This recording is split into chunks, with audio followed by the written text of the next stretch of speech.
Hello everyone, एक बार फिर से आप सभी का आपके अपने इस यूट्यूब चैनल पर स्वागत करता हूं। तो दोस्तों, एक बहुत ही बड़ी अपडेट निकल के आई है पुरानी पेंशन योजना से रिलेटेड। यहां पे आप लोग देख सकते हो कि भाजपा के खिलाफ पुरानी पेंशन योजना के बारे में क्या कहा गया है।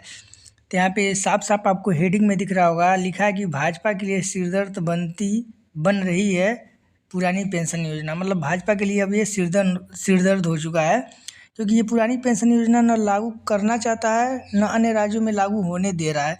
इसीलिए इसको सिरदर्द बोला गया है। फिर आगे देखिए खबर क्या है। वीडियो को पूरा देखिए, तभी जाके आपको पूरी बात समझ में आ जाएगी। यहाँ पे आप देख सकते हो, लिखा कि सरकारी कर्मचारियों के लिए पुरानी पेंशन योजना बहाल करने का मुद्दा उन राजनीतिक दलों के लिए बड़ा सिरदर्द बनता जा रहा है जो सरकार चला रही है। तो भाई, सरकार कौन चला रहा है? भाजपा चला रहा है। फिर आगे कह रहा है कि कांग्रेस इस मामले में सबसे आराम की स्थिति में है, क्योंकि उसकी सिर्फ 2 राज्यों में सरकार है और 3 राज्यों में वह साझा सरकार का हिस्सा है। फिर आगे कह रहा है कि अपने शासन वाले राज्यों में उसने पुरानी पेंशन योजना लागू कर दी है और अन्य राज्यों में भी वह लागू करने का वादा कर रहा है। इस तरह आम आदमी पार्टी की भी 2 राज्यों में सरकार है, इसलिए उसे भी पुरानी पेंशन योजना लागू करने की घोषणा करने में दिक्कत नहीं है। सबसे ज़्यादा परेशान भाजपा है। यह न तो इसका विरोध कर पा रही है और न ही समर्थन। लंबवतः भाजपा और सरकार से जुड़े अर्थशास्त्री जरूर समझा रहे हैं कि कैसे पुरानी पेंशन योजना का बहाल करना खराब राजनीति है और खराब अर्थशास्त्र भी, लेकिन सरकारी कर्मचारियों पर उनके समझाने का कोई असर नहीं हो रहा है। देश भर के सरकारी कर्मचारियों के साथ साथ अन्य लोग भी इससे परेशान हो चुके हैं। इसलिए केंद्र के साथ से राज्यों को भाजपा सरकारें भी परेशान है। पर मुद्दा इस तरह पकता रहा तो यह लोकसभा चुनाव में यह मुख्य मुद्दा बन सकता है। फिर कह रहा कि अगले साल भाजपा के शासन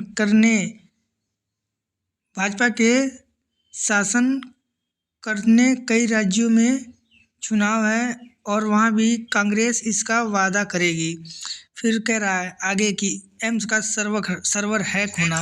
फिर कह रहा है कि देश के सबसे प्रतिष्ठित दिल्ली स्थित अखिल भारतीय आयुर्विज्ञान संस्थान एम्स का सर्वर हैक होना कोई मामूली बात नहीं है। देश और सरकार इस बात से संतोष नहीं कर सकती है कि 5 दिन में ही सर्वर को फिर से रिस्टोर कर दिया गया। हालांकि 5 दिन बाद भी एम्स के सर्वर की सफाई चल रही है और सारा काम मैन्युअली हो रहा है। इसमें हजारों गरीबों और उनके परिजनों को जो समस्या हो रही है वो अपनी जगह है, लेकिन इससे देश की पूरी डिजिटल व्यवस्था पर कड़े सवाल खड़े हुए हैं।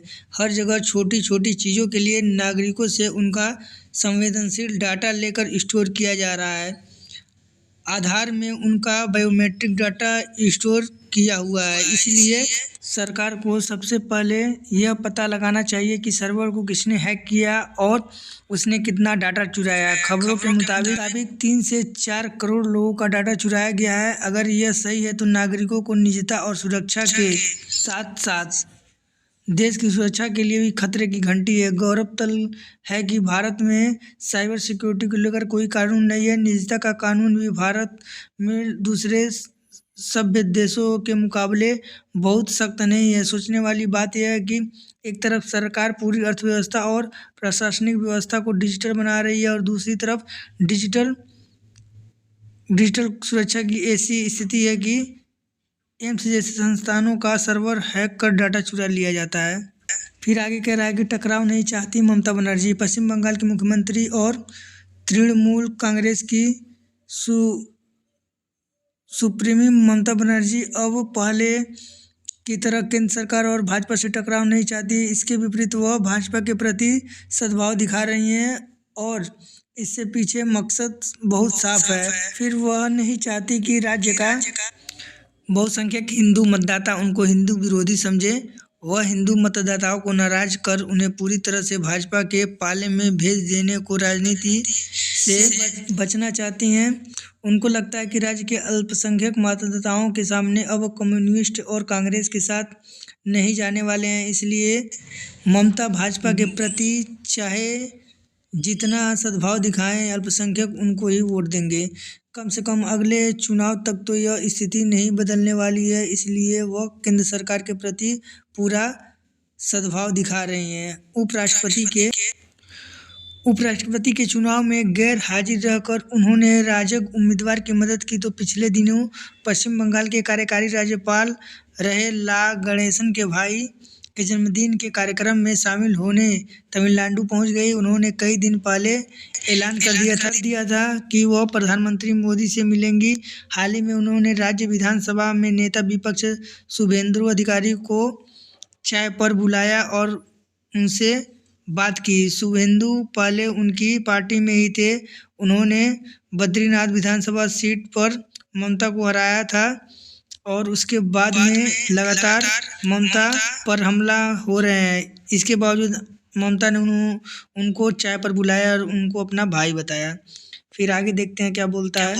फिर आगे कह रहा है कि शराब घोटाले में निगाहें दिल्ली पर और निशाना तेलंगाना पर। दिल्ली की नई शराब नीति में हुए कथित घोटाले के सिलसिले में प्रवर्तन निदेशालय यानी ईडी ने अदालत में दाखिल किए गए आरोप पत्र में जो बातें कर रहे हैं, इससे लगता है कि इसका जांच का निशाना बहुत सीधा नहीं है और इस जांच का निशाना बहुत सीधा नहीं है।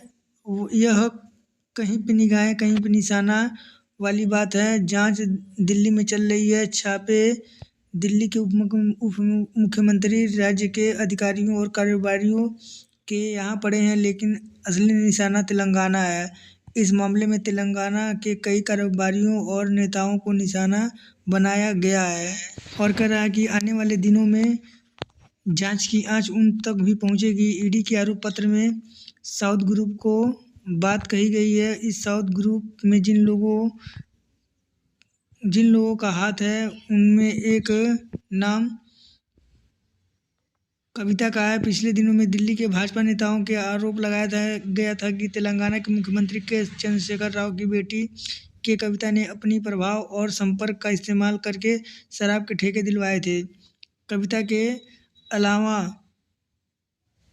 शरत चंद्र रेड्डी और एम कड़ियापुल्लू रेड्डी का नाम भी इसमें शामिल कहा जा रहा है। साउथ ग्रुप के जरिए आम आदमी पार्टी के संचार विभाग के प्रमुख विजय नायर को भी 100 करोड़ रुपए मिले।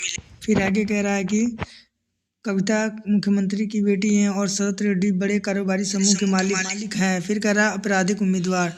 तो फिर ये दोस्तों ये न्यूज़ कोई बहुत इंपॉर्टेंट नहीं है, क्योंकि यहाँ पे बस जो भी हम लोग का पुरानी पेंशन वाला न्यूज़ था वो ऊपर ही था। ये तो बाकी अलग मुद्दा, राजनीतिक मुद्दा आगे आ गए हैं चुनावी का, तो ये खास इंपॉर्टेंट नहीं था। तो बस पुरानी पेंशन योजना ही हम लोग के लिए मुख्य खबर थी। तो यहाँ पे आप लोग खुद देख सकते हो कि भाजपा के लिए सिरदर्द बन रही है पुरानी पेंशन योजना। तो देखते हैं भाजपा क्या करती है इसके खिलाफ, क्योंकि पुरानी पेंशन योजना तो अब चारों तरफ ही इसका हल्ला बोल हो चुका है। अब देखते हैं क्या इसका निर्णय निकलता है। तो दोस्तों मिलते हैं नेक्स्ट वीडियो में, तब तक के लिए जय हिंद, वंदे मातरम। वीडियो को ज़्यादा से ज़्यादा शेयर करें। धन्यवाद।